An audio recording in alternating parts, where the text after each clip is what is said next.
Blind Item News. Baby na ba ang next? Di, game na maging daddy. Grabe mga ka-showbiz, mukhang mas lumalalim at mas nagiging seryoso na talagang relasyon ni D at B. At ang mas ikinagulat ng marami, open na open itong si aktor sa posibilidad na magka-baby sila soon.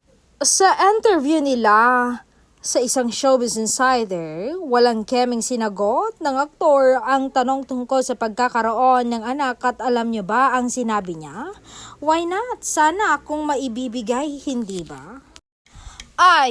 Halatang inspired at blooming ang aktor habang ikinikwento kung gaano kabait ang kanyang perfect girlfriend. Ayon pa sa aktor, tingin daw niya ay magiging napakabuting ina figure itong si B balang araw dahil sobrang family-oriented, maalaga at makajos daw ito. At ito pa ang mas lalong nagpainit sa usapan online.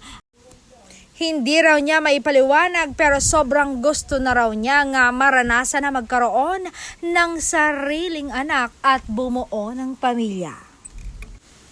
Nakakaiyak naman yon, Aktor D.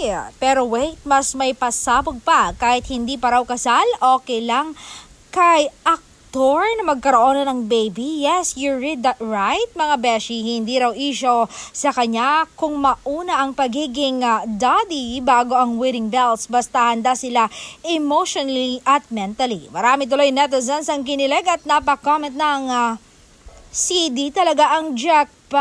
Sana sila na forever. Bagay na bagay silang maging parents. At dahil dito, lalong umugong ang tanong online, baby announcement na ba? At sa totoo lang, maraming fans ang nagsasabing isa na sina D at B ang pinaka-refreshing at genuine na celebrity couples ngayon. Walang toksikan, walang issue, puro sweetness at good vibes lamang.